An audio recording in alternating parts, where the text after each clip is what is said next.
that I had a husband that was physically there, but that I actually lost. I think that's the hardest thing to consolidate. It's seeing, it's different. Like when Danny died, I knew he was gone. So physically he wasn't there. So you can mourn and you can grieve. But when you see someone that is there, but he's not the person that you ever married or know, it's really sad and hard on the spouses to go through that, because you don't know, you're helpless. You don't know how to fix that. You don't know how to get them back.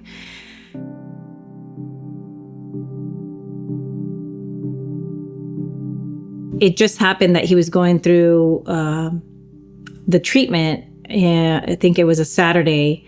And Amber was writing me because she was out there, and she was like, hey, he's going in. He won't have his phone for 2 days or whatnot. And I'll let you know how he comes out and what feedback I get from the doctors. At the time, there was two other couples that were out, two other dudes that were out there that the wives were with me here on this side. And their husbands were with DJ, also doing the treatment. So that weekend, I remember I was around with them, and somehow it came the conversation of DJ's Instagram. Well, I didn't know he had an Instagram, and that's how things started leading, where I started thinking like, okay, what's going on here? Like, why? Then I started thinking like, why now his suicidal thoughts started to ramp up, right? And like, it felt like maybe guilt or desperation for help, or, crying out loud. And he probably didn't see a way out in his life and all the mistakes he had made. So we finished the treatment. We drive across the border from Mexico into California. We all hit an Airbnb, and we were instructed, nobody touch your phones. Until you get across the border, until you're back at the Airbnb, then everybody power them on at the same time. And he gave us a little elevator speech. Like, hey, it was an amazing experience. It's too much to quantify into words. I'll tell you when I see you, but I can't wait to get home. That was it. That was the only thing I was supposed to say. So I land, all the guys break off, they all call their wives, hey, straight to voicemail. It's kind of typical, she's not the best at answering her phone, and I kind of know that. I'm like, okay, I'll call the house. Call the house, nothing. Call her cell phone again, nothing. I'm like, I know she knows I'm coming out because all the other wives have answered. It's like, I don't get it. We take off from San Diego, still no word. It's probably been a 4-hour block, no communication, which now I thought was super weird. We fly out from San Diego. We have a layover in Atlanta. As soon as I land in Atlanta, I power my phone back on, and it said the password to your Instagram has been changed. I just, that night, put the kids to sleep. So he was doing ceremony and doing the medicine, and I just went on the computer and somehow was able to hack his email, and that's when I found out everything. And that was my ghost account, one that she didn't know about. That's where it got dicey. I was like, oh my God. Because in my mind, I knew I was going to come home, end all the affairs, tell her everything that had happened, but I needed the opportunity to do it. And now that it had been robbed from me. And in my mind, she's already hit a wall. She's like, nope. Well, now what? Now it's all for nothing. It was surreal. It was heartbreaking. It was, our life kind of flashed in a second in my head of everything we've gone through. And it was just really sad because I had suffered so much for 4 years and believed that he was in there. I couldn't believe that he had done that because I never gave up on him. And now it was like, well, now I have to give up on him because of what he did. There was just no turning back. I made the decision right there, and it was pretty fast, everything, because he only had 3 more days there, and finally grieve what I had gone through with him, and finally decide and come to the conclusion that that was it. And I'm just going to focus on me. I've given enough of myself, and it's time for me to get my kids and move on with my life. I went to a divorce lawyer.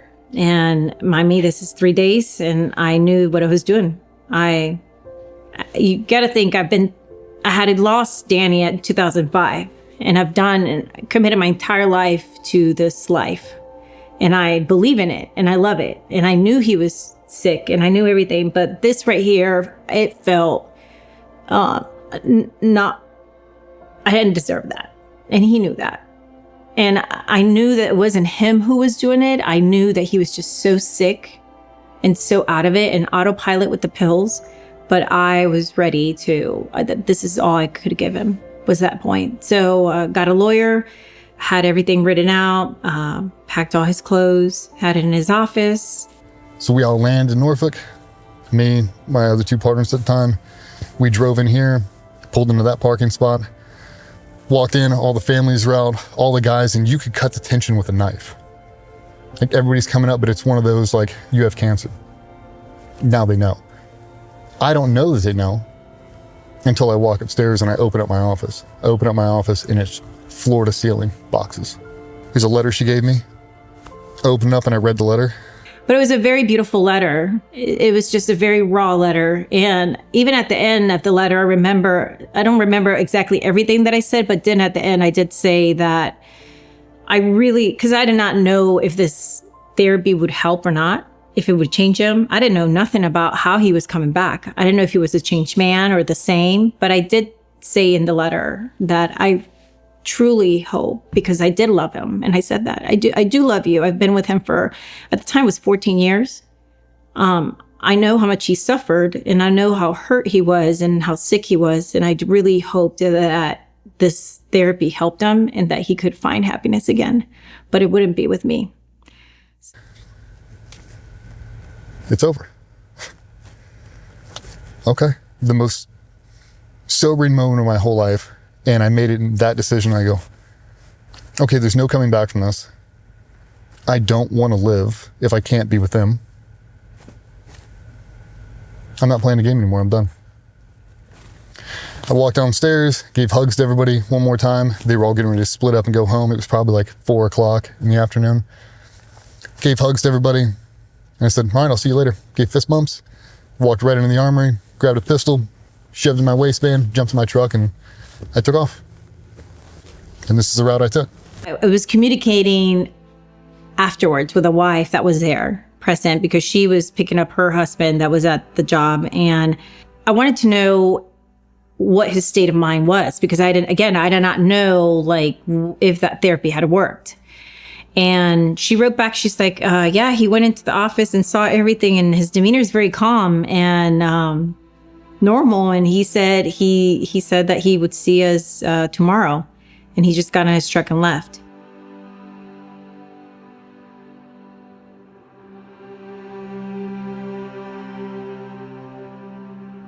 And I found that very odd, knowing my husband, that he would see all that in the letter and everything, and he would not have a reaction to that and just walk into his car and leave. I remember turning on my phone again, unblocked him, and we still had the Find My iPhone. And when I started seeing his location, I could see that his vehicle was headed to an isolated area that he would never before have gone to. They'd be better off without me. I have caused so much pain and so much torment for the one that has been there the most consistent person in my life. And I betrayed her. And there's no way to come back from it. Like, I did the one thing that I never should have done, and there's no justification for it. And it was eating me alive inside. And I remember just blacking out, really. It was just, there was no noise. And I just was driving, I don't know how fast, just down that road. I didn't want to see her. I didn't want to hear the heartbreak in her voice. It was so embarrassing and just so demoralizing because it was all my fault. Like, I knew that. You couldn't point the finger at anybody else. That was just me. And that was the one thing I always say. It's like, don't put your individual needs above the needs of the group. And I definitely did. Like, DJ, what have you done? How did you do this? How did you get so far away?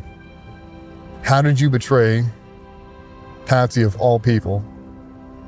And how are you going to live with yourself? And when I vocalized it out loud, I can't. There's no way that I can go on living like this after what I've done to her.